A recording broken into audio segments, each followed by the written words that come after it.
Institute of Forestry, Professor Dr. Hakim Shirwal to chair the opening ceremony. May I humbly request Chief Guest, the Vice Chancellor of TU, Professor Dr. Bola Thapa, to be on so far. May I humbly request Director, Professor Dr. Santosh Banal sir, to be on the sofa beside the business sir. May I humbly request today's keynote speaker, Dr. E. Soren, to be on the sofa there.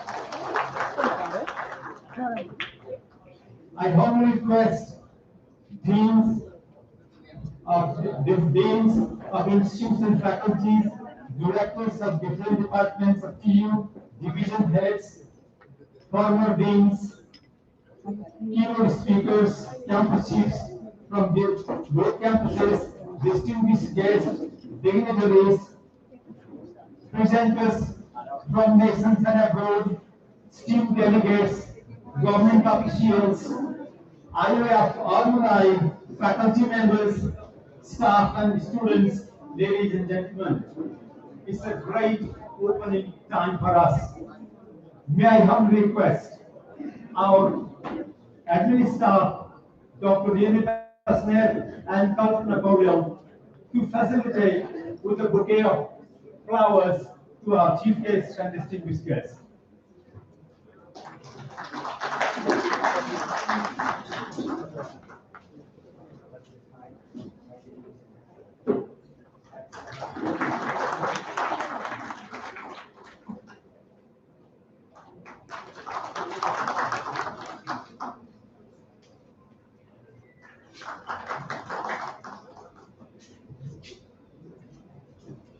A great time has come to tribute to the nations. It's time for national anthem. Technical team, please get ready for national anthem. Very humbly request everyone just to stand from their own seats.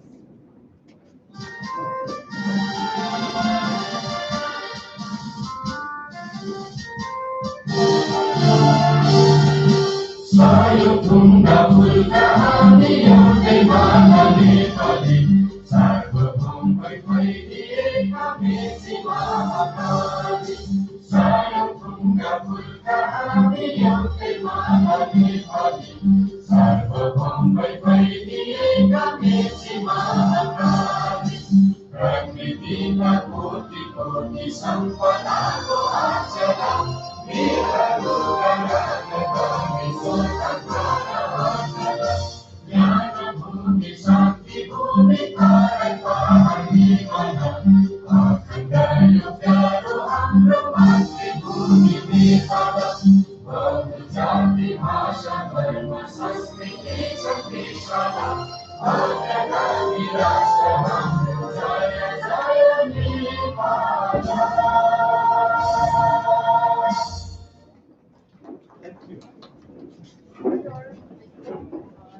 To formally welcome this distinguished gathering and to share the vision behind this important conference, it's my pleasure to invite Member Secretary of Conference Technical Committee, Dr. Sohi Buram, to deliver the welcome remarks. Madam, your 24/7 commitment has been instrumental to bringing us together for this significant occasion. May I request you to kindly take the podium, extend a warm welcome to our distinguished guests.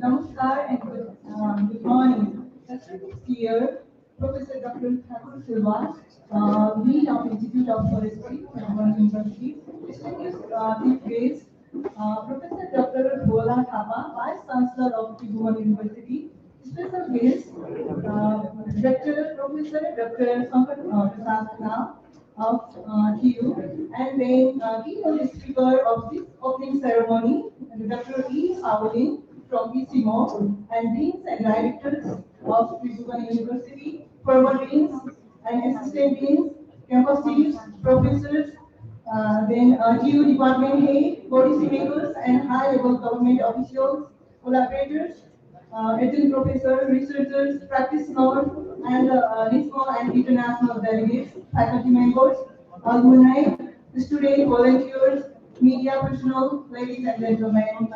Namaskar and very good morning and warm welcome to the IoF International also 2026. On behalf of the Institute of Forestry, Tribhuvan University, it is my great pleasure and privilege to welcome you all to the Kathmandu for this international gathering in the city of trees, culture, and the natural heritage. Okay, and this gathering is even more special because together we are celebrating the 54th anniversary of the Institute of Forestry, honoring the faculties and staffs, alumni, students whose dedication and contribution have shaped its enduring legacy. Okay, coming together is the beginning, and then living together is the progress. So working together is the success. By taking the broad view, well, this conference is more than an academic gathering. It brings together knowledge, experience, generations, institutions, countries, and the idea to reflect on where the forestry has come from and where it stands today and how we must move forward. Forestry today extends far beyond the trees and timber. So it's about the interconnection between people and nature, ecosystem and economic, biodiversity and climate, and ultimately the human well-being.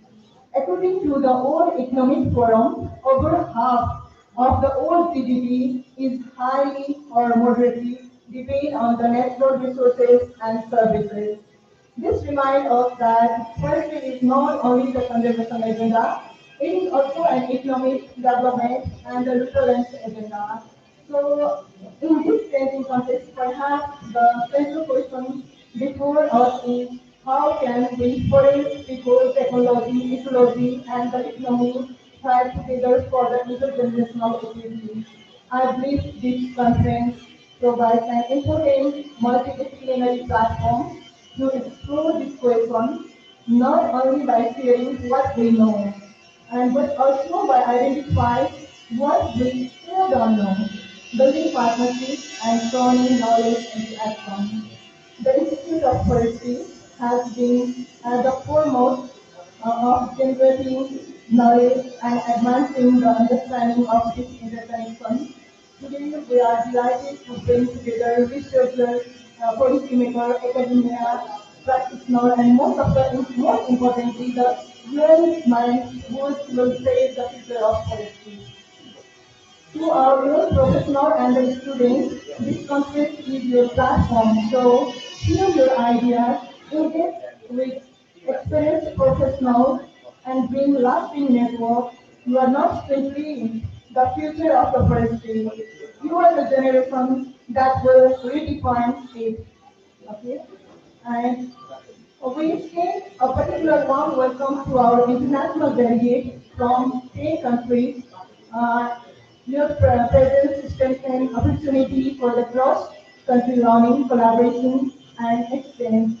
Distinguished guests and the delegates, the future of the policy, what we are doing, will not be measured only with the number of trees we plant and hectare of that we conserve and the volume we produce.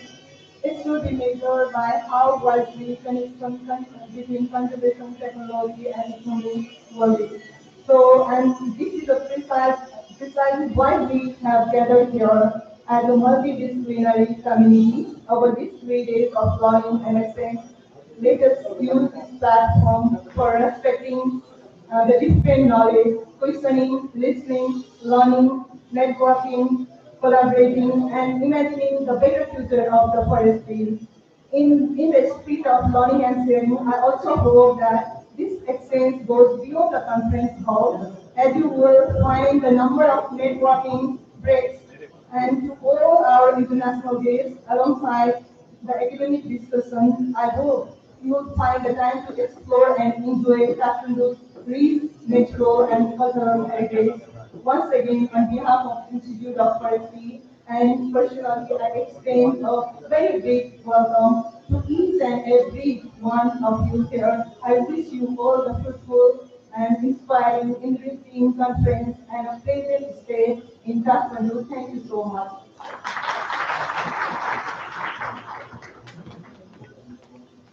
Thank you so much for your amazing welcome speech to our international guests and our guests, all of us.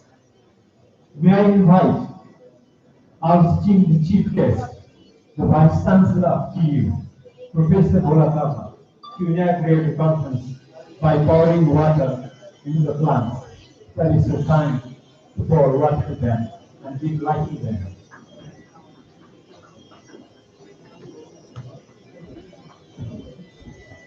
I welcome everyone just to give a big round of applause on this corner. Water is life. Life needs water. Thank you so much.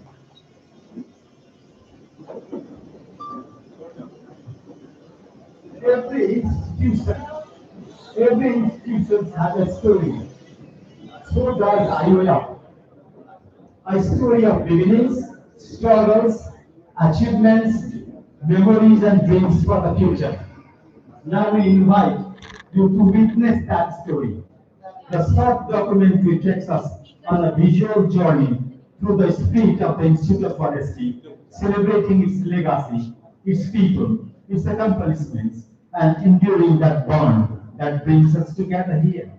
May I request the technical team to kindly play that video.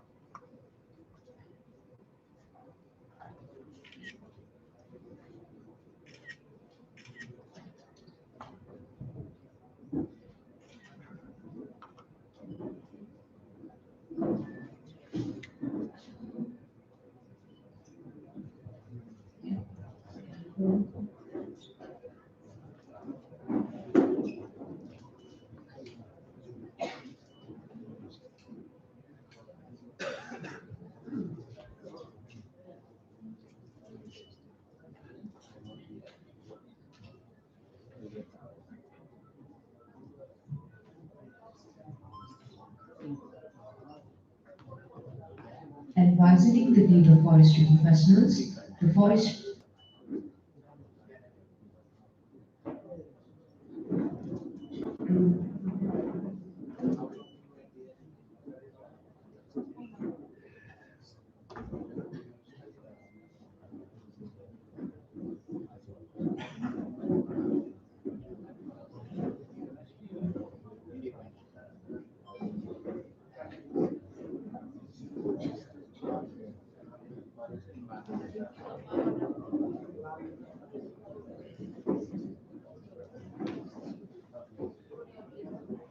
Advising the need of forestry professionals, the Forestry Training Center was established in Kathmandu in 1947.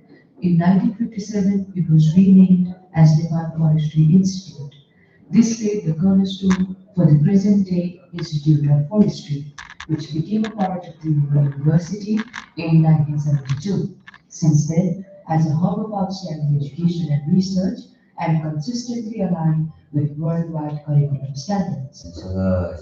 तीनवटा चाहिँ college र स्कुलहरू चाहिँ छ पोखरामा एउटामा र काठमाडौँमा र एउटा affiliated college चाहिँ छ बिएससी प्रोग्राम एउटा र पोखरामा हुन्छ र त्यसै गरी त्यो मास्टर्स प्रोग्राम चाहिँ एउटा पोखरा र काठमाडौँ पिएचडी प्रोग्राम चाहिँ हाम्रो दिन कार्यालय अन्तर्गत सञ्चालित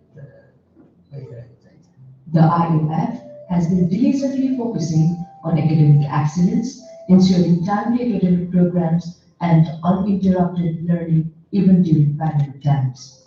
The Institute's one of the remarkable museums is located at Hitola, and Santi Ganbatika Live Labs in Pokhara prioritize learning by engaging students. Beyond that, with more than 40% of learning through tours around Nepal, India, and excursions on long-term live labs, open fields, and community interactions with the students to acquire ground reality. The Institute offers students a wide range of opportunities including scholarships, research assistantships, internships, and international exposure through its extensive national and global partnerships. Students also have opportunities to participate in national and international conferences and gain hands-on exposure to emerging technologies, including drones, Atmos 41 weather stations, and cosmic ray neutron sensing (CRNS) technology. The distinctive feature of IoF is it provides a well-equipped hostel for students and faculties, ensuring effective coordination between students and teachers, and the institute continually connects students with nationally and locally renowned volunteer professors, bringing international expertise into undergraduate, master's, and PhD education. I'm Rebecca Ford, an Australian volunteer previously with the University of Melbourne. At IoF, I initially volunteered for 12 months and I've returned for another 8-month assignment. Our graduates serve as researchers, educators, policymakers, conservation leaders, and entrepreneurs, making a lasting impact across Nepal and around the world. The Institute's global network of adjunct professors and alumni strengthens academic excellence through international collaboration, mentorship, and career opportunities. Drawing on our extensive knowledge, expertise, and working, we have cultivated local and global connections that empower us to prepare the next generation of forestry professionals to lead with knowledge, integrity, and purpose in every sector of the world we navigate.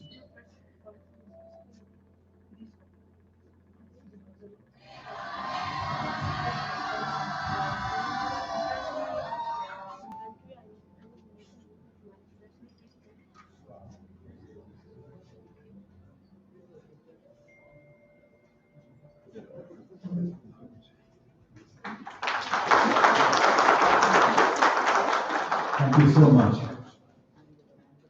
And institutions becomes truly meaningful through the lives it touches and the people it inspires. Our alumni are indeed the living legacy of the institution. Wherever they are, they carry with them the part of institutes, in turn bring honor and pride to their alma mater.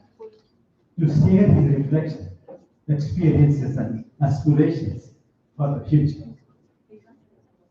May I now invite Dr. Krishna Prasad Acharya, Alumni Ad hoc Chair, to deliver the alumni address.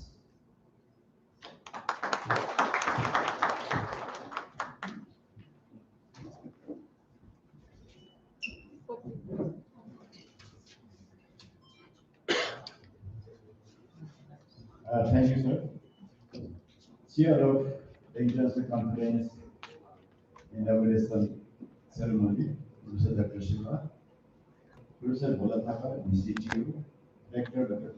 Nath, keynote speaker, Dean, Directors, our previous teacher, Professor, all faculty members, administration, associate staff from the University Institute, colleagues, alumni members, ladies and gentlemen. First of all, let me appreciate organizer for giving us time to wish our success for this conference.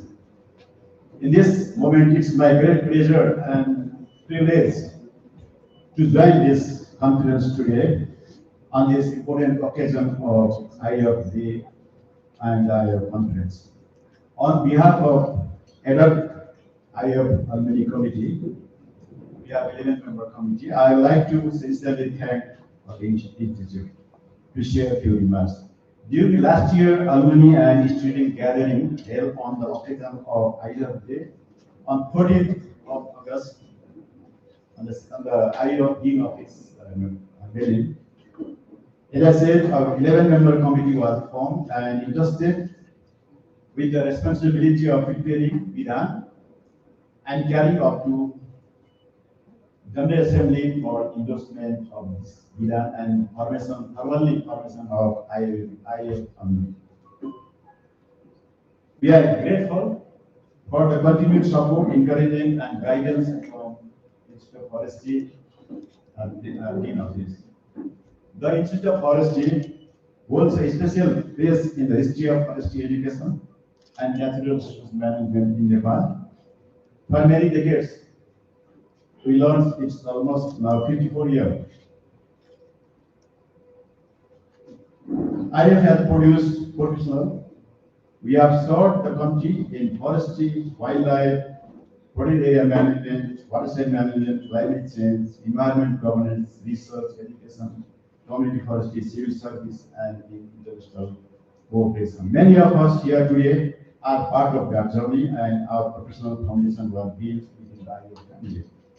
The idea of establishing and strengthening IoF is very important. I would say that it is timely. It's already very late, but it's important, and it is time. Time is is again never late. So it's very important activity that we are carrying forward together with IoF. And IoF Alumni Association is not only a platform for meeting old friends. It is an institutional bridge between IoF and its graduates, between senior professionals and young students, and between field experience and academic learning. It also helps fill an important missing place. I would say it's missing space within the IoF family by creating a regular platform where alumni, faculty, and students can remain connected and work together. There are several important reasons for forming this association. It can maintain lifelong connection among IoF graduates, support students through mentoring and career guidance, contribute to research and policy dialogue, and mobilize alumni knowledge and goodwill for the development of digital policy. Alumni working in government, academia, conservation organizations, research institutions, civil society, private sector, and international agencies in global arena can become a strong professional resources for IoF and for Nepal's natural sector. Today, Nepal's natural sector management is facing new and complex challenges, including climate change, biodiversity loss, forest degradation, human-wildlife conflict, illegal trade, and need for sustainable livelihood. In this context, IoF and its alumni have a major opportunity to contribute to knowledge, innovation, collaboration, and practical experience. As we move forward, our aim is to prepare a simple, inclusive, transparent, and functional constitution of the alumni. It will provide a foundation for active engagement, accountability, continuity, and service to IoF. I would like to take this opportunity to inform everyone, student present here, that there will be a dedicated alumni session on Sunday after 2 years. In our program, conference program, you can see launch is from 12:30 to 1:30. So after 2 p.m. on that day, there is a special session. So we kindly, on behalf of all ADAP committee and the student, we kindly request all alumni members to be present here. You introduce yourself, get connected, build network, participate actively, and it will be also a general assembly of the alumni which lead to formation of a fully functional committee. Finally, I would like to thank the Institute of Forestry, the organizing committee, faculty members, students, alumni, professors, and all partners for supporting this important initiative. I am confident that together we can build an active and meaningful IoF alumni association that contributes to the development of IoF and to the broader field of natural resource management in Nepal. I thank you.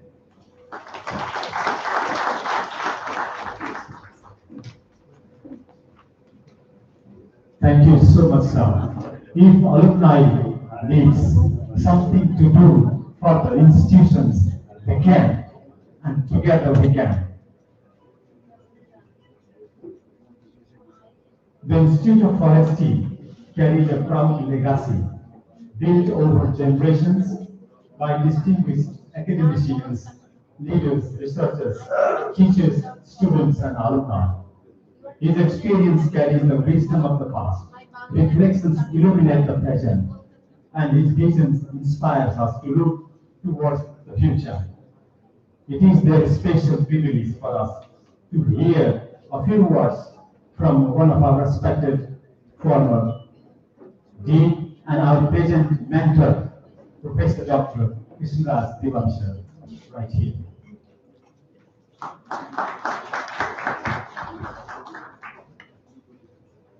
Thank you, Wilson. Respected Chairperson, Chief Guest, Vice Chancellors, special Chief Guest, speakers, former Dean, Directors, faculties, bureaucrats, practitioners, and all of these presenters, and dear many students and staffs.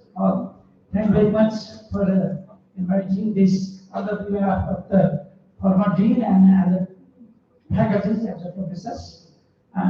Thank you very much. Every year we are organizing this type of programs as a special day, the IoF Day, and to meet each other, to know each other, and to strengthen the futures, to how we were going to for the futures, and to link from the former to the presenters and the present working, so that it creates our history and to bring the future journey. So this is the one of the important junctures, and then is the 54th anniversary of the IoF. And on this occasion, we also joined the interactive workshop so that it gives them more knowledge and advanced technology and what you can update all of the young practitioners, students, and the faculties. So under this, I like to special thanks for all the arranging committee and to success this program. And this time we achieved forestry. We have been very much challenging from the different competitions among the countries, as well as the challenging from the resources also. So that we need to better to develop our quality relations for our students. If you prepare the quality relations, that might enhance to attract the issue forestry.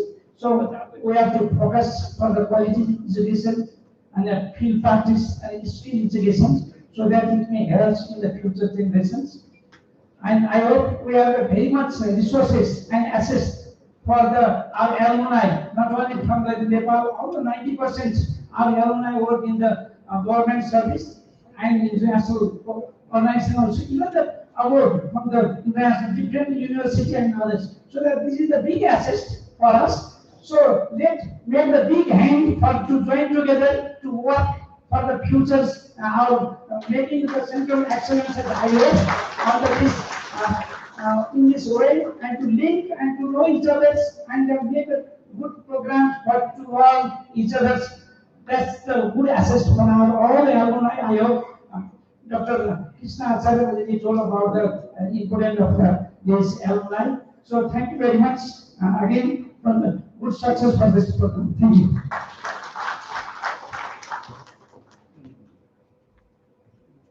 Thank you so much, sir. Thank you so much for your mentorship throughout the journey. Now, may I humbly request our technical team for the short video presentations on forest restorations through drone in Westwater State.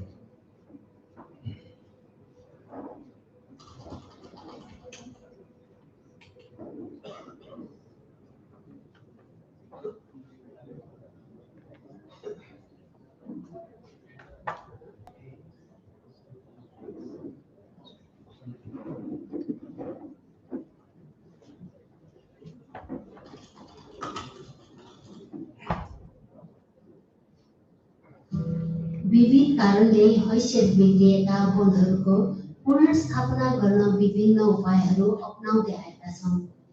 यीमध्ये पछिल्लो समय तीव्र रूपमा अवलम्बन भइरहेको एउटा नवीन प्रविधि हो drone seeding, अर्थात् ड्रोन मार्फत बिउ छर्ने प्रविधि।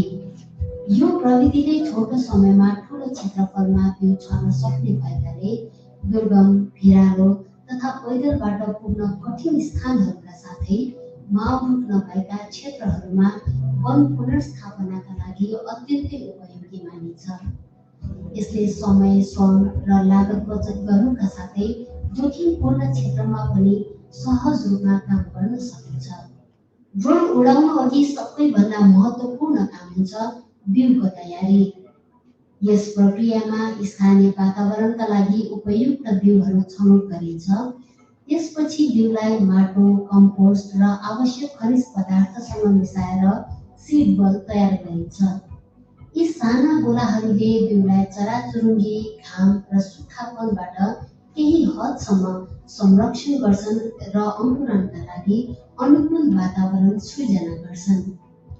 कस्ता खालका पदार्थ मिसावट गर्ने भन्ने कुरा त्यहाँको माटोको परीक्षणपछि मात्र थाहा हुन्छ। आगलागी भएको गतलाङ क्षेत्रमा माटो धेरै अम्लीय भएकाले कृषि चुन मिसाएर माटोको अम्लीयपन कम गर्ने प्रयास गरिएको छ। साथै बिउको अङ्कुरण र प्रारम्भिक वृद्धि सुधार गर्न एजेटोब्याक्टर जस्ता लाभदायक सूक्ष्म जीव पनि प्रयोग गरिएको छ। यसरी आवश्यक मिश्रणपछि सीड बलहरू केही समय प्राकृतिक रूपमा सुकाइन्छ ताकि ड्रोनबाट सजिलै छर्न सकियोस्। सीड बलका अतिरिक्त बिउहरूलाई उपचार गरी प्रत्यक्ष रूपमा पनि छर्न सकिन्छ। मनतातो पानीमा 24 घण्टा भिजाएर यसले कडा बोक्रा भएका केही बिउहरूको अङ्कुरण दर बढाउन सहयोग पुर्याउँछ। बिउ तयार भएपछि अर्को चरण हो क्षेत्रको digital नक्साङ्कन।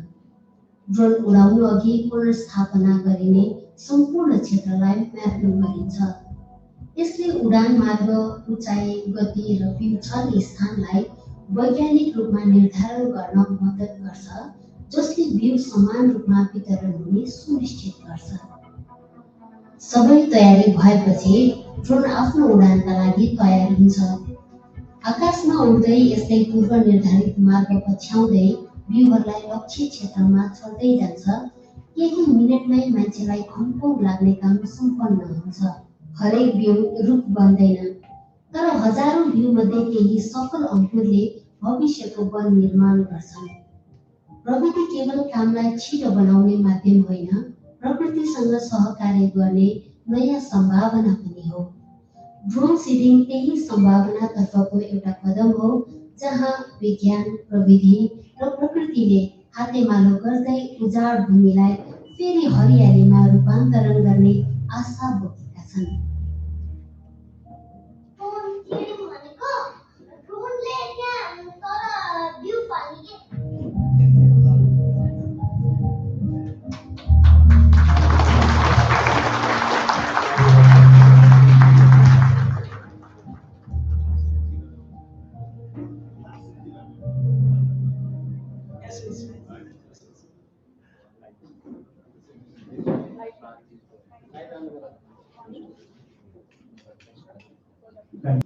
Wants to watch it once more, but we have no time. Every successful conference begins with an idea, but an idea becomes a reality only through vision, dedication, perseverance, and countless hours of committed work. Behind the gathering, we are witnessing today stands a team of dedicated individuals. We have worked tirelessly to transform a vision into this remarkable occasion. And at the heart of this journey is our conference coordinator, Professor Dr. Rajswal. You are there. For a long time, he has devoted his time, energy, and commitment to planning, coordinating, and shaping this conference. From the earliest stages of preparations to this very moment to bring together distinguished scholars, researchers, professionals, and participants from Nepal and beyond. May I humbly request Professor Dr. Rai to deliver overview of the conference. It's up to you.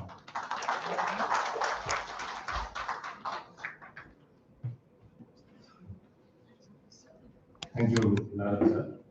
Namaste and good morning. Chair of this annual session and Dean of the Institute of Forestry. Respected Chief Guest and Vice Chancellor of Tribhuvan University. Special guest, Rector of the Tribhuvan University. Distinguished international guests, keynote speakers, respected gurus, professors, university faculty, staff, international participants, researchers, practitioners, policymakers, colleagues, students, alumni, and other participants. It is my pleasure to welcome you on behalf of the Conference Technical Committee in this International Conference of Forestry for Future, Balancing Conservation, Development, and the Human Well-being. I would like to give special thanks to our international participants representing from 10 countries and including Nepal, 11 countries. Your presence has truly made this conference with the international character, and we are delighted to have you with us in Nepal. I would like to take the opportunity to salute and acknowledge our gurus and professors, university faculty and staff, whose dedication of teaching, mentoring, research, and the knowledge creation continue to inspire the generations. Your contribution forms the foundation upon which academic communities and conferences such as this are built and going to be built in the future also. I am particularly pleased to share the quality of the participation in this conference. In May, we called for the abstracts with 90 days timeline. We received more than 160 abstracts from the researchers and the professionals. And each abstracts went through the peer review process, which was the external peer review. And based on the peer review's evaluation, we selected all abstracts which are going to be presented in these 3 days based on the competitive, based on the economic quality, relevance, and the contribution to the conference. As a result of that, we have exciting 3 days program comprising 25 sessions, 3 keynotes, and 100 oral presentations with the 24 poster presentations. The conference themes, it was already discussed in the welcome speech, are the interconnected. We think that forestry issues are not separated from the major global challenges we face today. They are central to addressing the climate change, biodiversity loss, and the pollution, which we call is the planetary crisis. At the same time, these challenges cannot be addressed through the forestry alone. They require interdisciplinary thinking, collaboration across the sectors, and also the integration of different forms of technology and experience. That's why we are gathering here for the 3 days. Our 3 keynotes, which indicates that how the Institute of Forestry is thinking the forestry sector in Nepal. The first day, now, we are going to have the keynotes on the broader ecosystem thinking that Dr. Isao will present. Second day, tomorrow, we'll have the keynotes on the wildlife and its problem across the South Asian region, not only in the Nepal. Dr. Krishna Acharya will present. And the third day, we move forward, not only to this general forestry thinking, but we are linking the forestry with the artificial intelligence. Dr. Dovan Rai, the AI specialist, will present that how the AI can be linked in the forestry education, forestry research, and the forestry practice. And in these 3 days that we will have all the conference sessions in this building. This building has 4 conference halls. This is the 4th floor. That 2 conference halls are here. This is the Awaz, and next is the common. And on the 2nd floor, that we will have again the 2 conference rooms. So we will have the poster presentation also in the 2nd presentation, 2nd floor. And we will have the parallel session on the all 4 rooms, and total 6 parallel sessions and one plenary sessions with the 3 keynote speakers. And after this inaugural session, we will have the lunch, and immediately after the lunch, we move into the parallel session. Please have a look in this conference schedule that you all have this name card, and back of the name cards you have the program details with the QR scan. You can scan and find the program details here. And following the parallel session, we will have a poster presentation today on the 2nd floor. And after this will help to provide the opportunity for more informal interaction with the researchers and the presenters here. At the end of the today's program, we will gather for a researcher dinner on the 5th floor. I warmly invite you all to join us the dinner and continue the conversations and the connection between the beyond the formal sessions. Tomorrow and the day after tomorrow, we will begin the program at 9 with the keynote presentation, followed by the scheduled parallel sessions and other conference activities. This conference, we think, is not just only presenting the research and sharing the research. It is all about connecting the science with the policy, practice, innovation, and the action. I encourage all participants to use these 2 days not only to listen and present, but also ask the question, connect, collaborate, and create new possibilities. So IoF considered that this conference is one of the stones to aid to strengthen the global forestry community. In organizing this conference, we have tried to maximize the use of the local products, from banners, poster presentations, and name tags to the waste collection materials. If some designs looks a little different than your expectation, please bear with us and appreciate the spirit behind them, that we are trying to use the local products and trying to promote the forestry products here. I would like to express my sincere appreciation to our keynote speakers, reviewers, presenters, session chairs, technical and logistic teams, partner organizations, volunteers, and everyone who have contributed to make this conference possible. I would especially like to acknowledge and thanks to our secretariat team who consistently working in these last 3 months and trying to reply on all the queries and questions that our presenters and the participants have. And we are also sorry if we couldn't reply you on time and make you satisfaction what you have. On behalf of the technical committee, I once again warmly welcome you all. We are delighted to have you here. I hope these 2 days will intellectually stimulating, professionally enriching, and a starting point for new collaboration and action for the forestry for the future. So on the last day, you know that we will have the IoF alumni meet, and if you have not registered there is the QR code already shared in the IoF Institute of Forestry Facebook page and everywhere. Please scan and fill the form and join the IoF alumni team.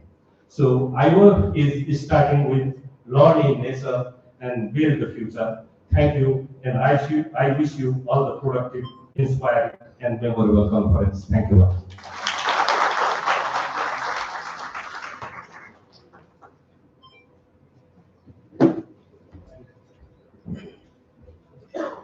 Thank you so much, Professor Rajesh Rai.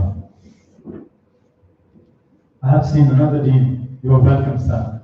A bit late, but you are here. We'll be proud of that. Our keynote address, time to change from transition, creating transition from ceremony to academic program. Our keynote address challenges us to think differently, to see new possibilities, and to imagine the future with greater clarity. It is therefore a great privilege for us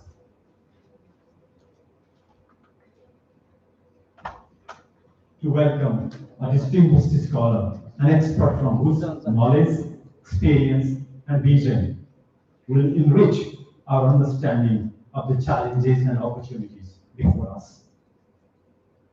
Ladies and gentlemen, our keynote speaker today is Dr. V. Saolian, Intervention Manager, Rangelands and Wetlands District. And let me read his keynote introduction, then I'm coming here. Dr. E. Saolian works as a Senior Rangeland and Biodiversity Specialist, as well as Intervention Manager for Rangelands in District. He has held this position since 2023 and previously served as coordinator for ICIMOR's landscape conservation and development initiative for far eastern Himalayas, and as a manager of the regional rangeland programs, Phase 4. He joined ICIMOR in 2007 after 30 years of working with Southwest Forestry University in China and Chinese Academy of Sciences. From 2011 to 2023, he worked with Aga Khan Foundation's Afghanistan, managing land and water-related projects. He has traveled widely across rangelands, high altitude, across the Hindu Kush Himalayas regions. His work has been published in Mountain Research and Development, World Ecology, Sustainable Development, Ecology and Society, Ecosystem Services. He has also contributed so many small publications on biodiversity, transboundary collaborations, ecosystem management. He holds a PhD in ecology from the University of China, Chinese Academy of Sciences. Now, it's your turn, sir. Will present us for 15 to 20 minutes. Then we'll have Q&A sessions right here. Okay, thank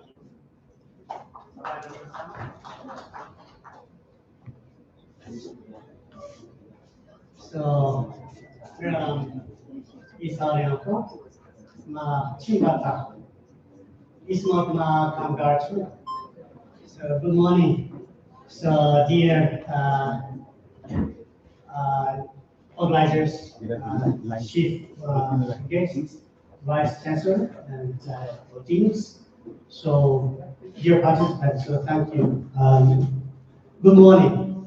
So, first of all, I would like to congratulate our Institute of Forestry for its 54th IoF Day. And I would like to thank you very much for giving me this privilege for being a keynote speaker. And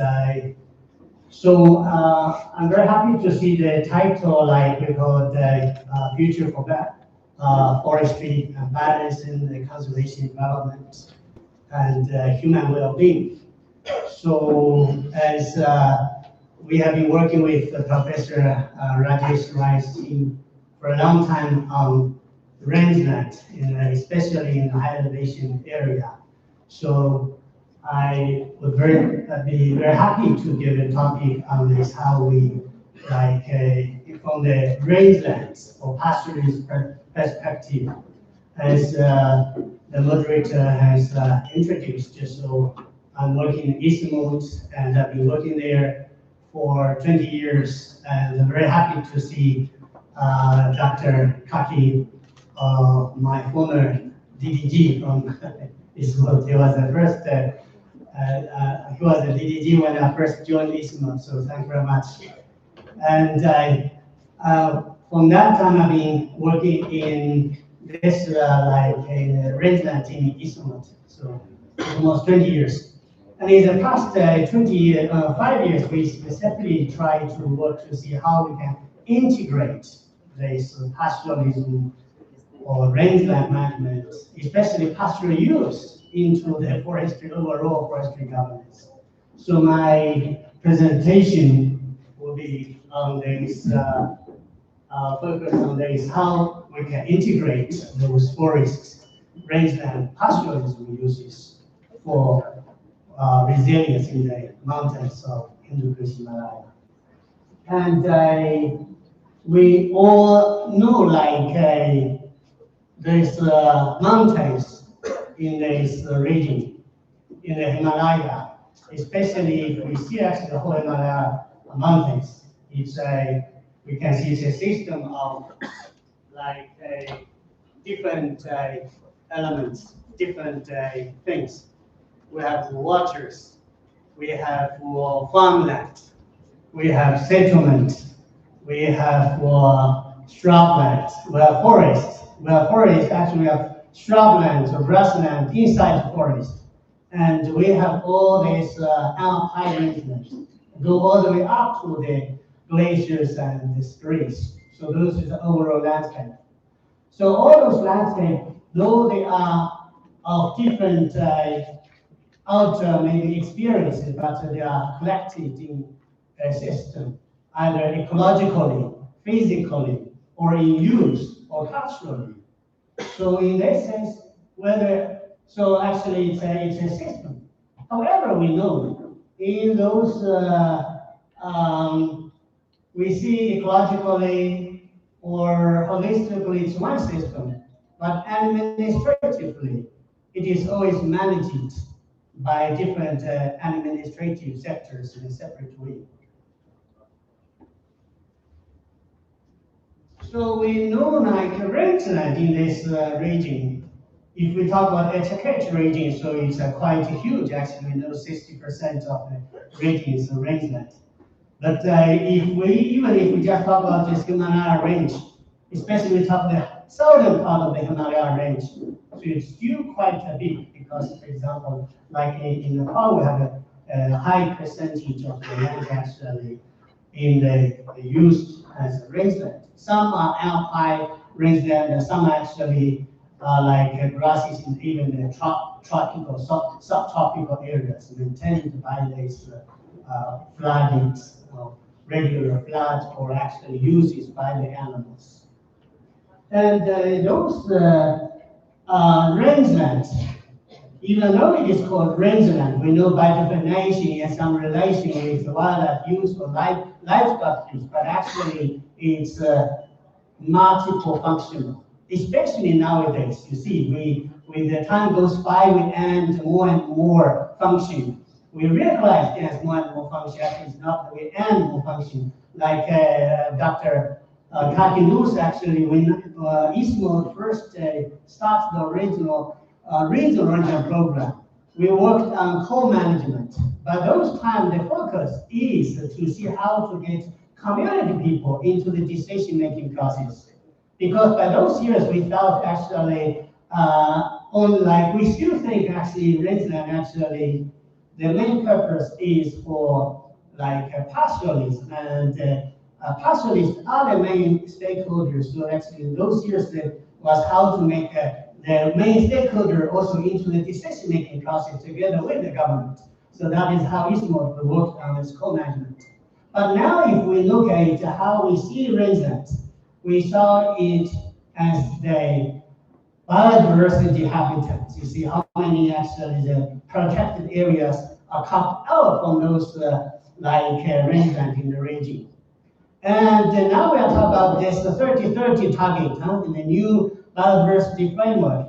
I believe many countries will immediately go to see the rangeland area because those are areas that we can think about some more spaces for protection, I think. So those are the so that's actually what we see. And now we talk about climate change, definitely. So those is you see the carbon sequestration became an important function of rangeland. And the rivers, now we all realize actually the rivers for hydropower, actually the rivers goes from all the way from up and down. So the up part mostly actually rangeland. So pastoralism has long been a phenomena in this area for thousands of years, we know, and it's widespread. It's a very original, we can see, or extensive way of use of the rangeland resources. And most people or public, general public, would think quickly know actually the value of the pastoralism. For example, it's producing fiber, milk, meat, or it's important for employment. It's important for culture, okay? And those for traditional knowledge. So those are very, I think a lot of people now we have a good idea about those ideas. But many people would ignore the other two very important parts. Pastoralism actually, especially in the H region, as we see, because we talk about high elevation area, those pastoralism always go to the border area. So they are actually very important for national security. Those border areas, we know how they formed, is it? We know if you look at the negotiations of the border areas in the region, we will know mostly we based on who are using it. So who are using it traditionally? So those are the herders. Okay, those are herders. So those are very important. And today, we have, you see, you take the perfect example, those border areas. So who are there, is it? We want actually the herders to be there. They are in the border area, they live there and they see what it is. India, China, whatever, no, and try to keep the herders there. Because when they are there, they know what is there in the area. So they are monitoring, they are safeguarding. So those are important aspects. And another important part is actually those, we talk about relations of the countries, actually. Who are the relations? The people. So who are the people? Actually, those herders, they are in the forefront of the relations. We talk about the relation between China and Nepal. We frequently see here we have thousands of years of interaction. So who are there interacting? So most likely it's the herders, because they are the one in the front. So those are functions. So in this, I want to see pastoralism actually is not just for a livelihood. Actually, it's a lot of other functions. And ecologically, we see the whole Himalaya region, the landscape, it is like that. One main factor was because of the thousands of years of use by herders, by pastoralism. So that way, actually, we saw the mosaic of landscape, and also many habitats actually they are created, maintained by pastoral use. So in this way, pastoralism is important. It's not because the people are there and it's a livelihood, actually. It's actually, they are there for creating a lot of public goods. We want them to be there. We want pastoralism actually to continue to be there so it can perform many functions beyond their own survival. So in this case, as we see, pastoralism is very important for the landscape. And we can see those actually, so in Nepal, in Bhutan, in China, we can frequently see such landscape actually with a forest and with mosaic inside a lot of spaces, areas for for these pastoral uses, grazing areas. And one central point for this pastoralism to thrive in this region, we know in the Himalaya region, India, Nepal, Bhutan, China, it's the vertical mobility, the migrate from low to high elevations. So this is very important. And the migrate from space from low elevation to high mountains and then come down, and then migrate from spring to winter, the whole year round. So this is how they do. And they depend on the resources in the different elevations. In the lowland elevation, they depend on the crops, residues, the cereal crops, and then shrubs, and then they go up in the forest. It depends on the forest belt for grazing resources. Then they move up to the alpine pasture and stay there for some time, then they come down and follow the same process. If each section has a problem, they have to stay, either stop their migration, as in China, we know some problem in Nepal. In India, definitely some people, one part of the system, if agriculture system changes, so there's no space for them to, no crop residue. So it makes no sense for them actually to, also they lost the use needs for fertilizer. So there people say, hey, no, please don't come into my farmland area. So that is not it. We don't, in order to use forest resources, we say, let's go up directly to the alpine pasture. So that means they go there to have very early. So that means to have to use the alpine pasture very long time, so that is the issue. Okay. So in this case, sorry.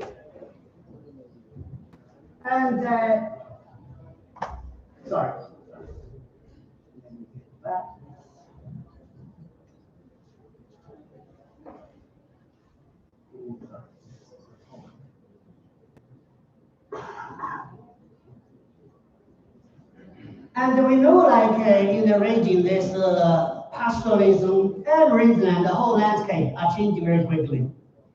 For especially if we see from pastoralist point of view, rangelands are changing. Main change in this region, especially in southern Himalayas, it's not because the rangelands are becoming less vegetation, has less vegetation, as you see in the other side. In the other side of the Himalaya ranges, maybe the change is more like we see the land degradation means actually the loss of vegetation. But in the southern part, it's mostly actually the increase of vegetation.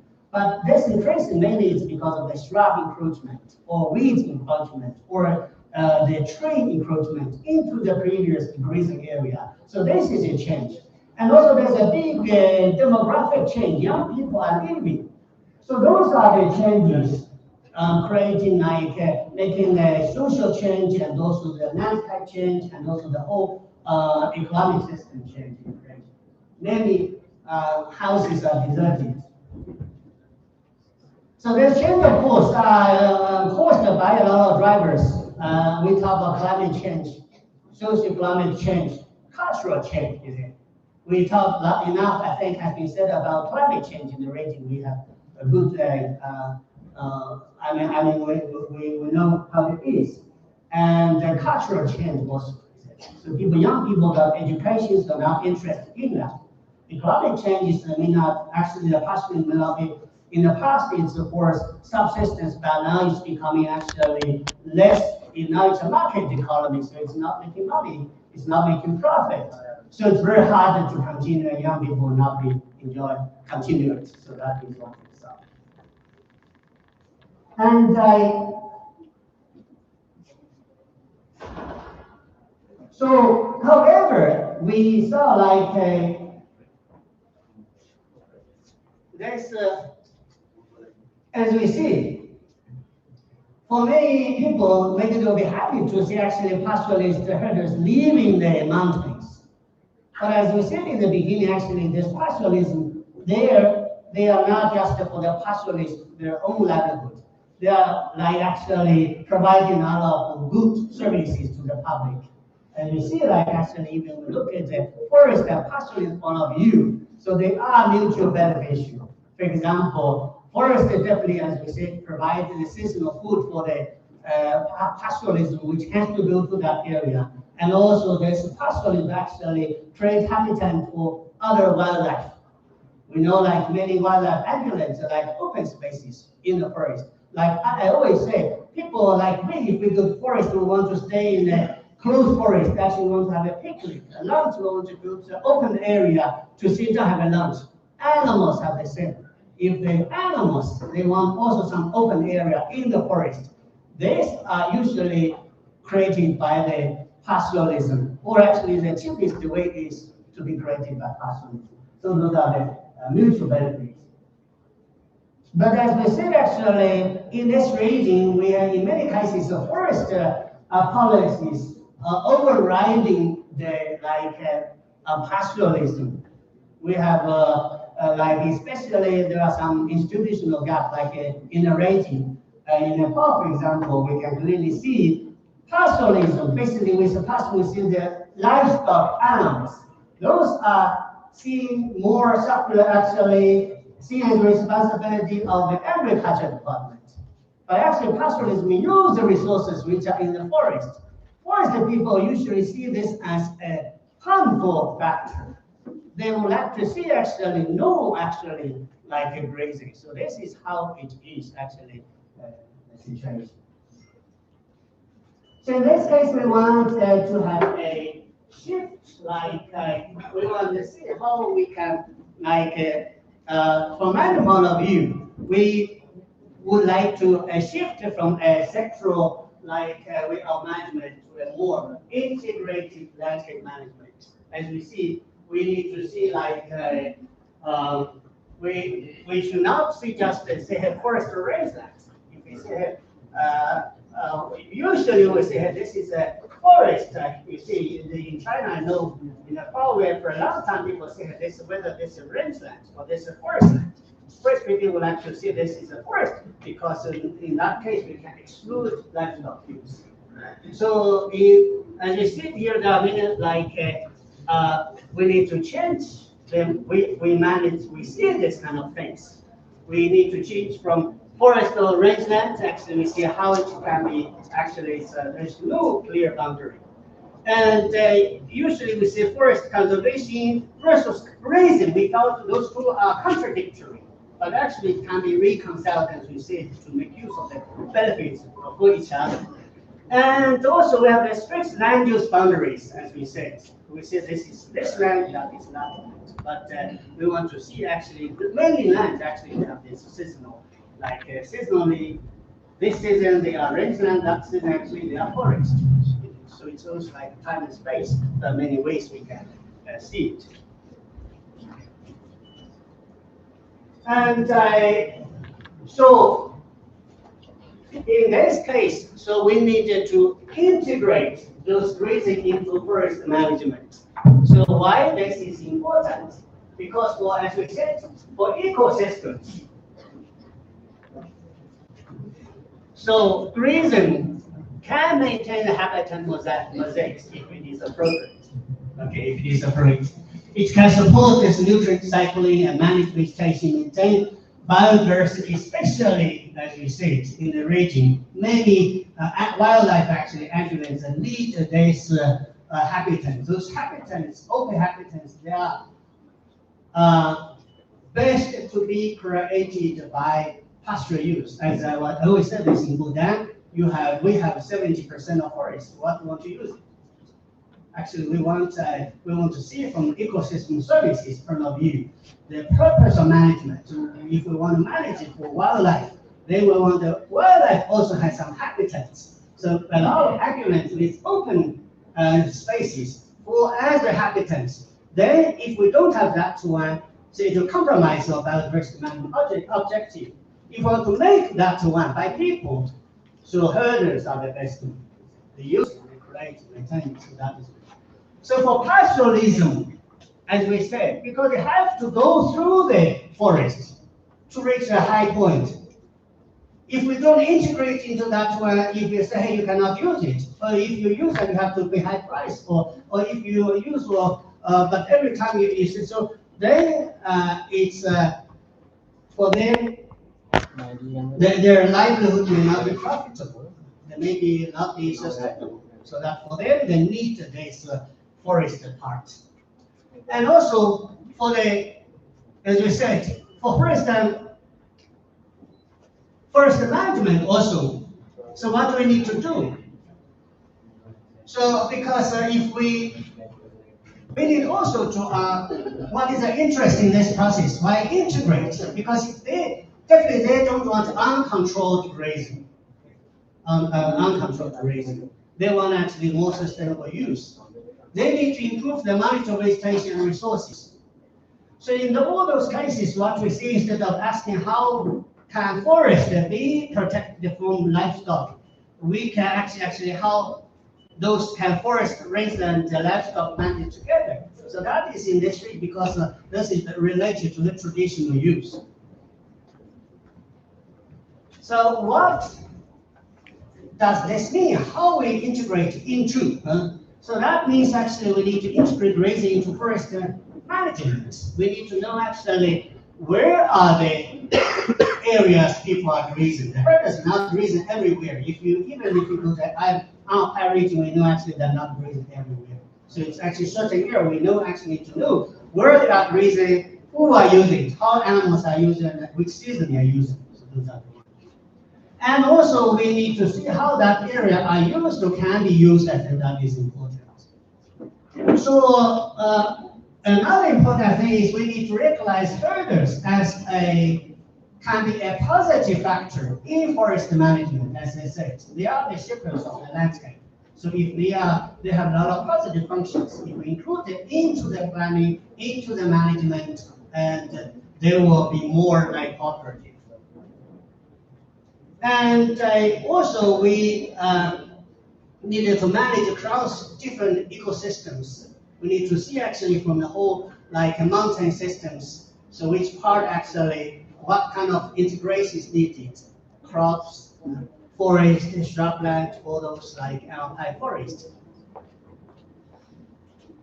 Here, like in the conference, we see balancing conservation and well-being. Mostly we need to see how to integrate conservation, production, and not to see this grazing as always an threat. Actually, if we use it positively, it can be, or manage it in a wise way, it can have a lot of services to us. It can help our management.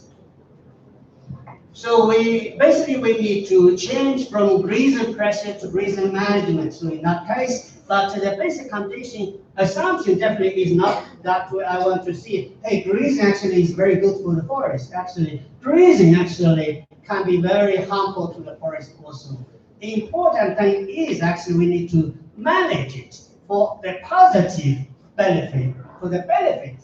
As we always say, hey, we actually, some managers will say, actually, we are not preventing the herders from using the forest resources. But I would say that is not enough. Actually, we should say, hey, how we actually manage this grazing in a way actually the herders can use it confidently, and we are also feeling confidently, and both can achieve our management objectives. So when we talk about building resilient mountain landscapes, we means this we are talking about resilience in terms of ecology, livelihood, and social institutions. So if we integrating this into the process, if we take an integrated approach, so we will have better ecology and also better livelihood, and also have a better social situation, and also our institutions will also be more resilient. So then we will have healthy rangeland, healthy forest, and sustainable pastoralism, and then we will lead to healthy mountain ecosystems, and by this way we will have resilient community and resilient landscapes. So there are several cases actually, I will not give detailed introduction, but actually this work was done by Professor Rajesh Rai's team. So they tried to actually integrate it, that were good attempts in integrating grazing uses into the community forest management process. And also, we saw this drone seeding, in GOT 1 actually. So that was a process actually where we see how we can actually planning restoration in the process, taking into account the pastoral uses from the very beginning. Those is the forest fire site. After the first burn all the forest, and now we want to restore that state.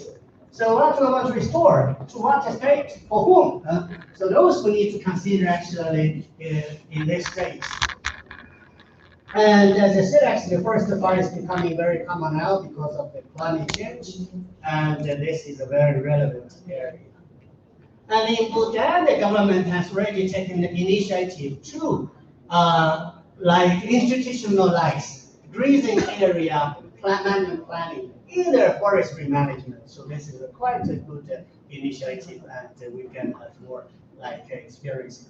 If you want to know this, that you can contact us. It's quite good for you. And so definitely there are some to do this. As we said, the highest level, there are some institutional policy integrations. For example, in China, we know in the past actually grassland is under the forestry, but in the past few years they have moved this grassland into the Ministry of Natural Resources together with this forest. So forest and grassland now in China, so they are under one ministry in the same administration. And in Nepal, we know there is an effort to have this agriculture ministry and forest together, so that creates very good conditions for this integration. And we know in Kalari province, they have this rangeland management strategy and action plan. So this one was taken lead by the Ministry of Forest and Tourism and others. It's quite a good initiative. And we know now, Nepal government is trying to revise its national rangeland policy. We felt that this was very good time for this integration to advocate this process.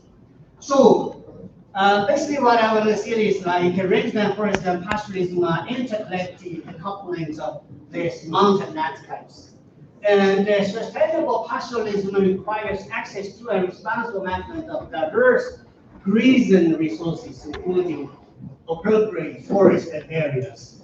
So pastoralism has been an important shaping factor contributing to the landscape diversity, biodiversity evolution in this whole educated region. And resilient educated landscape requires integrated participatory and cross-sectoral governance that balance conservation, ecosystem services, and pastoralism. So this coincides well with our theme of the conference. And which you see, if you sit on the top of Sinai, we have a very good view of the whole landscape. And I thank Professor Rajesh for taking this photograph for me. You see, with the forest, whole landscape, and pastoralists people in the landscape. And we need to move from managing land use categories to managing collective ecological and livelihood systems. So thank you so much.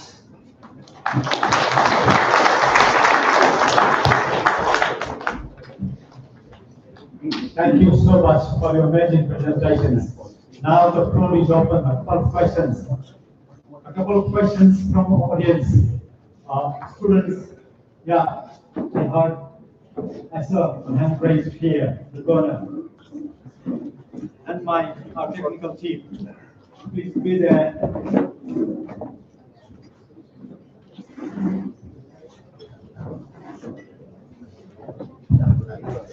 Thank you very much. It is very timely making us rethink what raising means forest and conservation. What I was thinking about, I think we see this kind of dynamics of this system in the Himalayan mountains from the eyes of pastoralism or wasteland. But I was thinking about, can we rethink or kind of re-theorize them as a kind of local system? For example, we have the Tibetan Patar or Khorka or Patan. Would that actually bring different kind of insights and knowledge for us instead of looking at these dynamics of pastoralism kind of idea of local science? So I was thought about that. And what the foresters and ecologists would think about that. Actually, sort of, looking from the local social, cultural, and indigenous practices, because from your four kind of point of integration, you mentioned about traditional knowledge, cultural practices, but it hasn't been integrated that much into the kind of broader system that we imagine. So I don't know if you give us some more insights in terms of how you see different social cultural things across your places, for example, Shailu or Vietnam or Bhutan, or even Tibetan, Patar, you may also cover that. Some points. Thank you.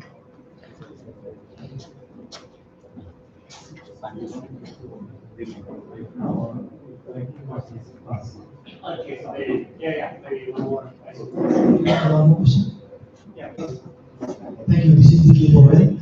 Well, it was a really insightful presentation. I really enjoyed it.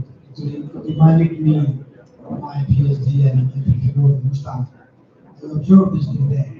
Well, in a changing context, I have two broad aspects how this affect pastoralism and tourism. First, as you know, spring part, I know some part of the parliament, the migration of people from mountain to somewhere else, living places, actually affect, on the availability of, persons who can take care of the wetlands. It has huge environmental value.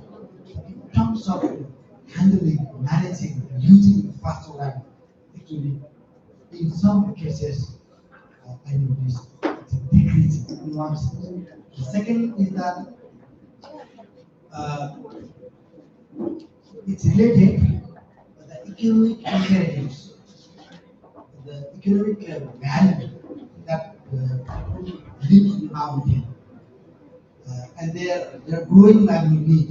It is somehow are matching, or there is some some sort of policy mechanism to handle it as a handle it to make useful for economic development as well, in relation to environmental,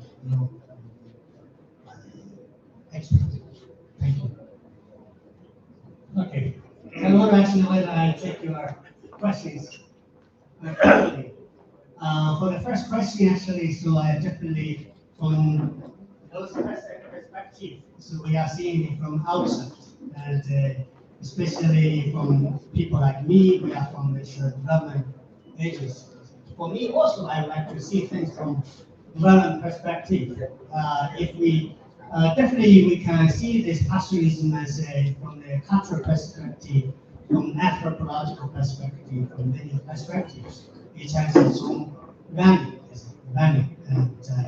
But again, if we see we human society, whatever we do, it's a adaptation and reaction to our environment, not just the physical environment, physics, cultural environment, and economic, socio-economic environment. All that, so that is this culture help us to adapt it to the like our overall situations, not just the one where we live. Especially now we have globalized the world. We are impacted by factors thousands or 10,000 of miles away. Trump is having a lot of impact on us. So those are how I see it. We in this case, whenever I saw those traditional like culture, I appreciate it. I can see it from there, try to understand from the angle. But I always believe we need also to see from this development perspective. We need to change and to see how we can survive and how we can adapt it better. Because environment itself is also changing. What actually has been doing by our ancestors or local community in the past, it may not be actually they are exactly what we should do now, or their children should continue in the future. So that is what I thought. The home should change and we should change also. And sorry, your question is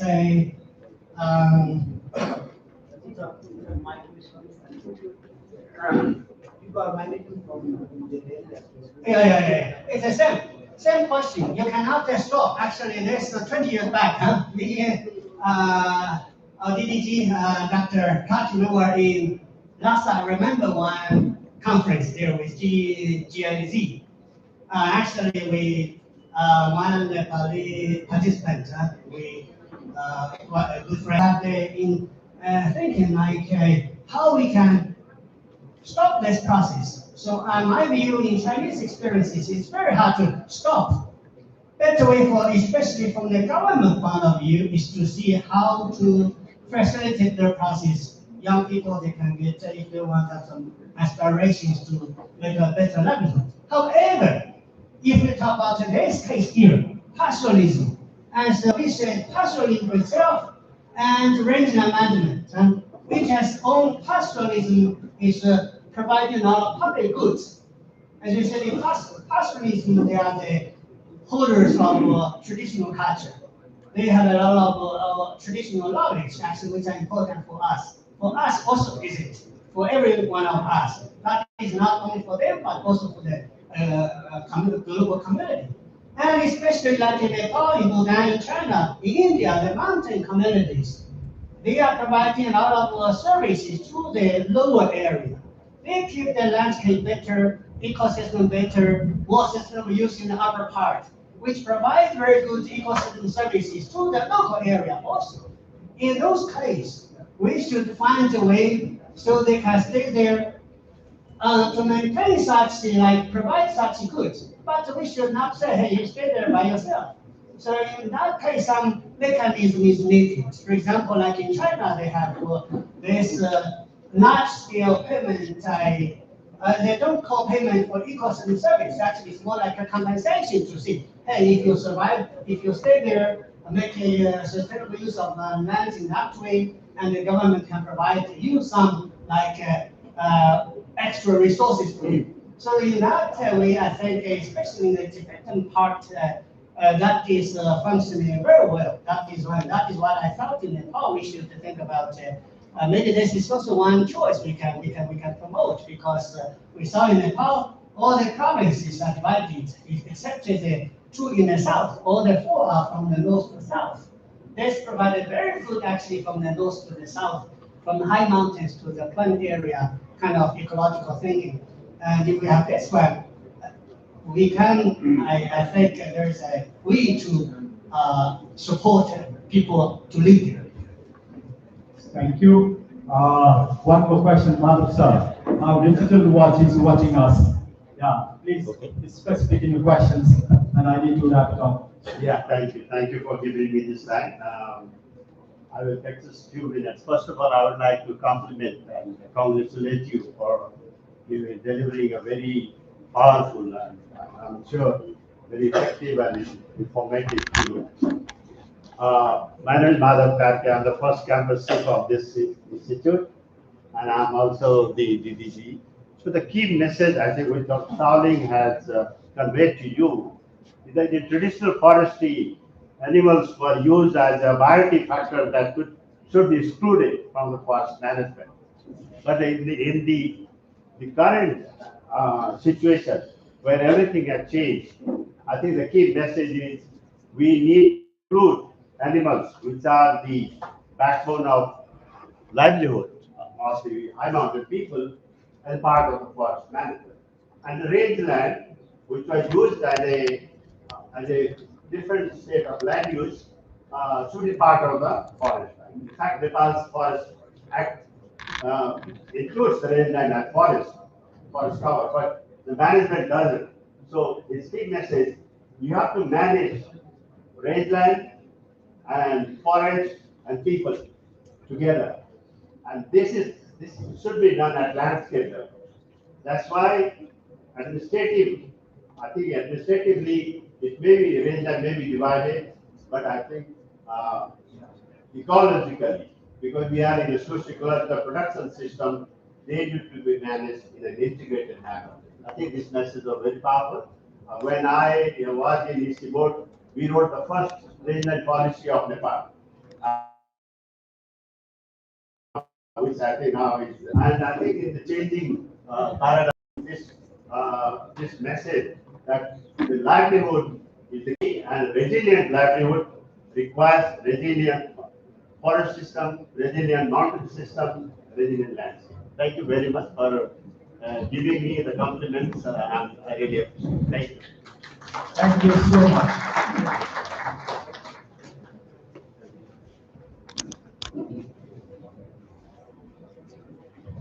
Thank you so much for making this conversation enriching, sir. Thank you so much.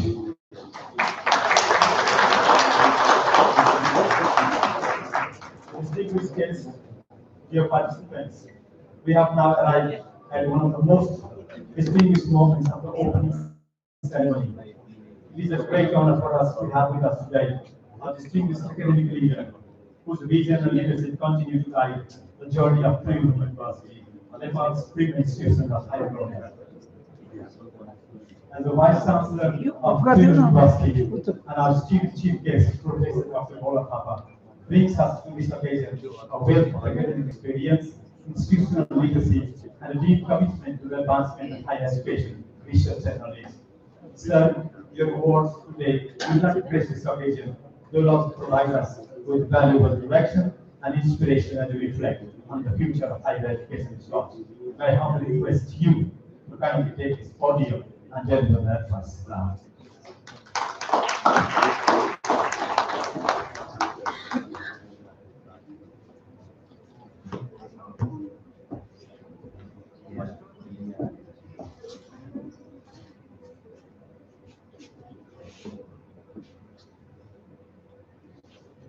Good morning and namaskar. Respected chair of the inauguration ceremony, rectors, all the deans, officials of Tribhuvan University, faculties, students, alumni, all the guests from abroad, ladies and gentlemen. I'm really glad to be among you on this very special day. First, I would like to congratulate everybody on the occasion of 54th IoF Day. I could witness the rich history of the Institute of Forestry and the contribution it has made for almost half of a century. It's also very important event as an international conference on forestry for the future. Many of you know that I'm newly appointed Vice Chancellor of this university. Even though I was in the academics, I was in Kathmandu University, I'm learning how such big university is operating and then what responsibility it is carrying its in shoulder. The conference title, like the forestry for future. So the forestry was our history, I suppose. And then definitely I think we are trying to carry for future as well. I was also so fortunate. This week I had also had an opportunity to attend another international conference, almost on the similar nature. It was on peace, conflict, and the development. Today, we are having this conference as a balancing conservation, development, and human well-being.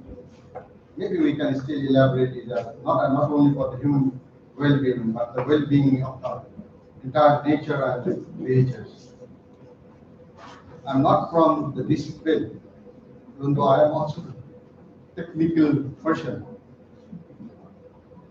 I cannot comment on the wisdom which you have presented this morning. But I can assure you that I will be together with you for your journey. We have a lot of responsibility for present generation and the future generation.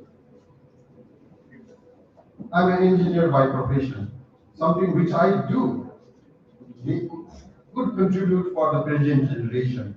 But you as a professionals of the forestry, if you contribute something, that will be for the many generations. So I request to continue on your mission. Because if we make any mistake, okay, if one engineer makes a mistake, that might be able to correct. But if you are the forestry professional, if you make a mistake, maybe it will be very difficult to make a corrections, and then maybe the humanity might have to pay quite a high cost of that. That's the only message which I will take from here, and then I'm sure that you will be contributing from your heart and from your wisdom.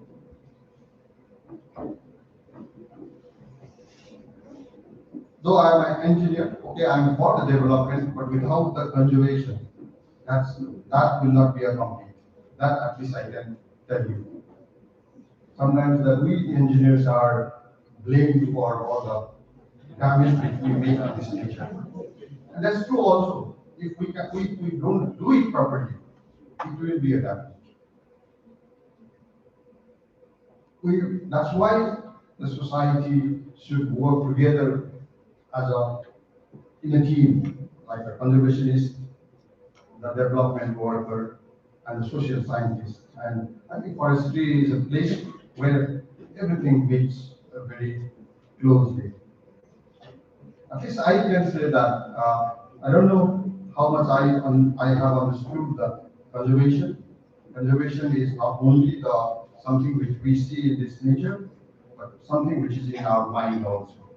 The knowledge, the wisdom, the conservation of that is also equally important. I come from the family. Uh, I think many of you in the forestry, you might know him. The first chief conservator of this country, Ramba Thapa. So I come from the same family, and my village used to known by his name. That is the village of chief conservator. So that means I can understand the value of your profession. I'm really glad, when we saw two movies, we saw short videos. The forestry is not only just a natural process, but it's also the technology. The modern technology is connected with the forestry. The drone technology for seeding. And in my academic career also, the first ever externally funded project I did was utilization of the forestry product utilization. I had worked when I was a young engineer, so I developed a off-road vehicle to carry or transport of forest product when in the place where we don't have roads. So it was a very small project funded by a Norwegian foundation, Infield Foundation. But I have not been able to work much on those areas. But I'm pretty sure forestry for future is the place where the nature and technology connects, joins. When I was Dean of School of Engineering at Kathmandu University, so one of the new program I initiated was geomatics engineering. And I didn't know that geomatics is so much closely connected with the forestry. Initially, we thought it's surveying. So I had designed that course for surveying. But many of our graduates from geomatics engineering, they are working in the forestry sector. Not only in Nepal, globally for conservation and then mapping of the forest. Finally, I'm really glad this institute has a great network of the alumni. Thank you. I was told by the dean, we would like to connect more and more. And I also truly believe that for the future of this university and for the future of the young people, the guidance, the network of the alumni is very important. So if anything that we can do it from the university administration, we will be behind you, sir. And today in the afternoon, the Trivandrum University alumni are led by a businessman, Pradeep Kumar Srestha. He is also visiting together with the alumni team of Trivandrum University. So maybe that you will also be connected on a broader umbrella of the Trivandrum University alumni, and then we will be in clusters of different specialties. So finally, I will take a message from here is that whatever you do will be for the well-being of mankind and all the natures. So whether it is in the ground, above the ground, and for future generation under the ground, whatever you do in the forestry, that will have a positive impact. Once again, I wish this conference will be a great success, and this will lead many similar activities in the future. Thank you very much.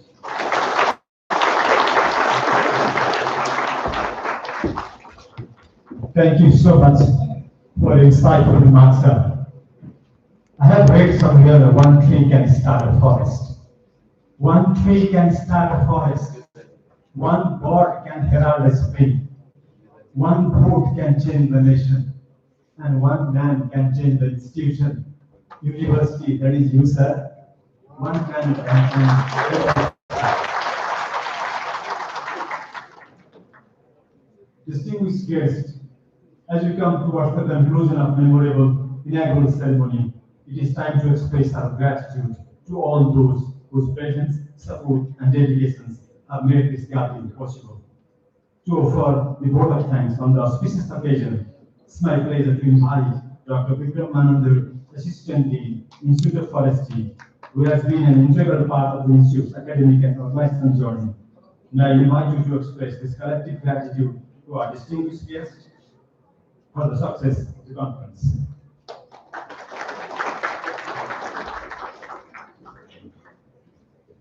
Thank you, sir. Namaskar. On behalf of the Student Industry, Institute of Forestry, we would like to thank all those visionary persons who established this day of 54th IoF Day celebration. Thank you very much for your valuable time and congratulations and IoF Day. And closing words for motivating us and best wishes for grand success of the national conference. Thank you once again. I would like to thank Dr. Sir, Dean Sir, Sirs from different institutes, faculty, Mrs. Director Ma'am, Assistant Dean Sir from different faculties, and Program Campus Chief Sir, Program Campus Sir, Capital Principal Sir, and other two officials for your presence and warm wishes on IoF Day and success of international conference.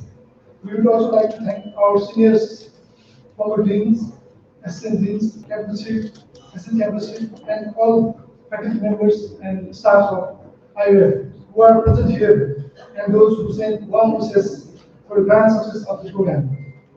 We would also like to thank all our alumni and corporate students for your support and presence in the auspicious gathering.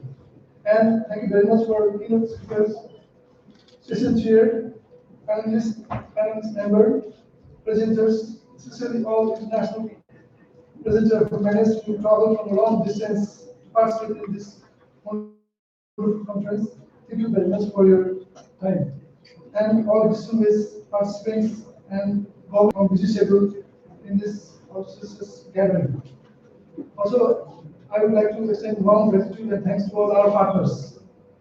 NTNC, Recall, IoF Nepal, Jyoti Society of London, Sawan, Youth Alliance for Environment, Forex in Nepal, South Asia Institute of Advanced Studies, Bird Conservation Nepal, and those who support us financially as well as technically for the grand success of the program. IoF family would also like to thank the Central Department of Journalism and Mass Communication for providing us this auspicious space for successful completion of this program. Thank you very much. And at last, I would like to thank all IoF family members for their valuable time for making this program happen, especially Dean Sir for envisioning this program and all technical members and management team members, especially Rai Sir, Suni Ma'am, Vishnu Sir, Menika Ma'am, Arun Sir for technical committee, and special thanks for Aditya, who managed all those email communication with all those participants who are attending here. And Isra Tiwari Sir, Nayan Tiwari Sir, Menika Ma'am, Kubla Ma'am, Kapna Ma'am, Gira Sir, Sangeeta Ma'am, Nirmal Ma'am, Zilman Gamal Sir, Flora Ma'am, Santabat Nangal Sir, Vijay, Dipen, Amir, Digal Sir, Ram Dai, Mohan Dai, Sunil, Sumaya, Zinta, Sanjay, Lakshman, Susan, and all volunteers who were here for timeless engagement here. And lastly, I would like to thank those persons who make our venue gate and with the bamboo as one of the attractions of the program, and also those artists who make painting for the venue gate, and all press representatives who are here to disseminate our information for a wider audience. Thank you very much.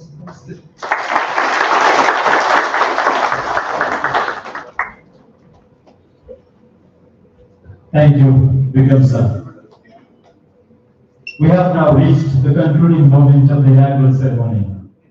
Today we have celebrated the beginning of shared journey of ideas, collaborations, and collective commitment towards the future of forestry education. Now, it's time to call the chair of the program, Dean Professor Dr. Thakur Silva. It's his vision guidance, and mentorship of all that bring all of us here together. At the same time, I'd like to call the keynote presenter also on the desk here with Dean Sir. Our chair will give him a cherished memento, then our Dean Sir will address us. Sir. Okay, I was instructed, chief guest, as Dean Sir suggested, may I humbly request chief guest, Mrs. Abhila.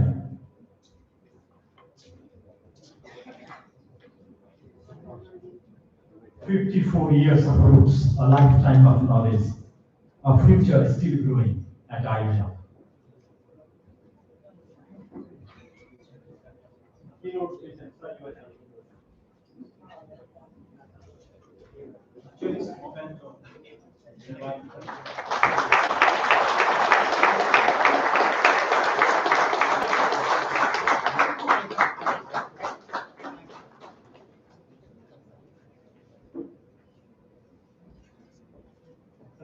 Now, this one.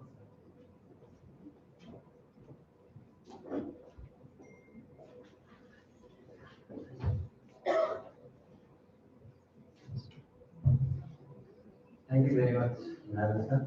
Respected chief guest, Vice Chancellor of the University, respected directors of the University, all deans, directors, head of departments, former deans of the Institute of Forestry, professors, former secretaries of the Government of Nepal, distinguished guests and dignitaries, exam controllers, principals, keynote speakers, division heads, and directors of Ministry of Agriculture, Forest and Environment, campus chiefs, former campus chiefs, national and international conference participants, IoF alumni and conservation partners, faculty members, staff, dear students, press partners, ladies and gentlemen. Namaste and very warm welcome to you all. As we came to the close of this inaugural session of the 24th Annual Day of Institute of Forestry and IoF International Conference, it is my great pleasure and privilege to express my sincere gratitude to everyone who has joined us on this important occasion. First and foremost, on behalf of the Institute of Forestry, Tribhuvan University, I would like to express my deepest appreciation to our respected chief guest, Professor Dr. Bhola Thapa, Vice Chancellor of Tribhuvan University, for graciously joining us and inaugurating this important event.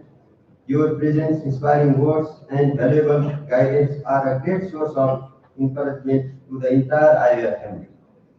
I would also like to sincerely thank all our distinguished guests, deans, directors, keynote speakers, government officials, former deans, professors, national and international experts, policy makers, conservation partners, alumni, faculty members, staff, and students for making this occasion special through your presence and support. Distinguished guests, ladies and gentlemen, the 24th annual day is not only a celebration of our institutional journey with Tribhuvan University and the Forestry Training Center since 1947. It is also a celebration of the contribution of our graduates who have played a vital role in managing forest resources covering nearly half of Nepal's land area. More importantly, it is an important to reflect on what forestry should contribute to Nepal's future and beyond globe. Our conference theme, Forestry for the Future, Balancing Conservation, Development and Human Well-being is therefore both timely and important. Nepal's forests are fundamental to our environment, biodiversity, livelihoods and economy. While conservation maintains one of our core responsibilities, we must also recognize the enormous potential of forests to contribute to enterprise development, value addition, employment generation, local livelihoods, and national economic growth. Our future forestry agenda should therefore connect scientific forest management with entrepreneurship, innovation, value chains, and employment opportunities. We should ask ourselves, how can sustainably managed forests create greater economic opportunities for local communities and our people while managing ecological integrity? Our communities should not only be forest managers, they should also have opportunity to become forest-based entrepreneurs. Similarly, our graduates should not only prepare themselves to become job seekers, but also job creators and innovators. Ladies and gentlemen, the future of the forestry will also be influenced by artificial intelligence, digital technology, and data-driven decision making. These technologies can provide new opportunities for forest monitoring, research, planning, education, and innovation. However, technology must be used wisely. AI should support human intelligence, not replace it. We must equip our students and professionals with the ability to use AI critically, verify information, protect data, and apply technology ethically and responsibly. At the same time, we must develop emotional intelligence. Forestry is ultimately about people as well as forest. Our professionals must work with communities, government, conservation organizations, and diverse stakeholders. This requires not only technical knowledge, but also the ability to listen, communicate, emphasize, negotiate, build trust, and lead. Therefore, the forestry professionals of tomorrow must be scientifically competent, digitally capable, entrepreneurship, emotionally intelligent, ethical, and socially responsible. Distinguished guests, the Institute of Forestry has an important responsibility in preparing such professionals and generating knowledge for the future. We need stronger connections between forestry and AI, data science, economics, entrepreneurship, social sciences, climate change, and leadership. Our research should not remain only in academic publications. We should strive to translate research into better forest management, innovative forest-based enterprises, value-added products, green employment, and improved livelihoods. I believe the future of forestry in Nepal can be guided by three interconnected goals: healthy forest, prosperous communities, and capable people. These three goals must go together if we are to achieve sustainable development and human well-being. Finally, let this annual day and international conference be a beginning of new ideas, new partnerships, new research collaborations, new enterprises, and new actions.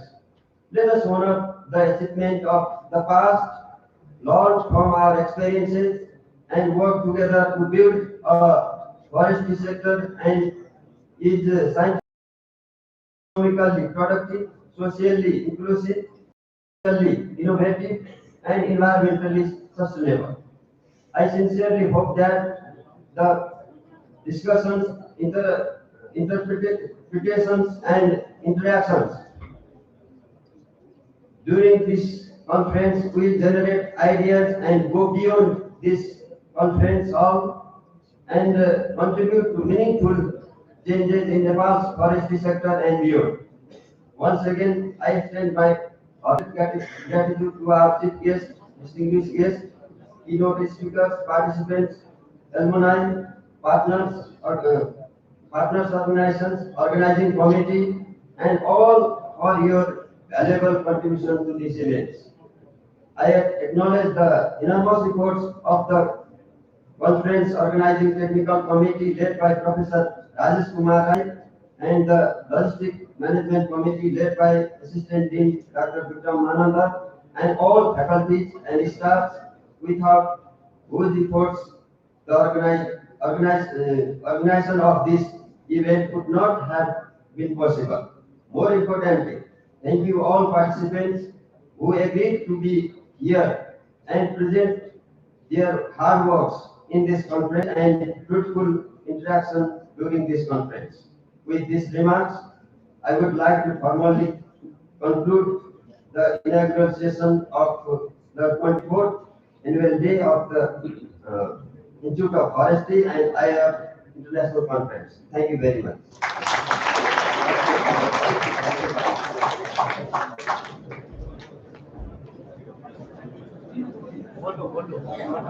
Yeah, Tim, look, it's over. It's over. We can straight to body for a couple of minutes. But we have the photographs session here. Everybody needs that. Photograph needs a picture worth 10,000 words. I read somewhere. A picture worth 10,000 words. That's why we need a picture. We need image.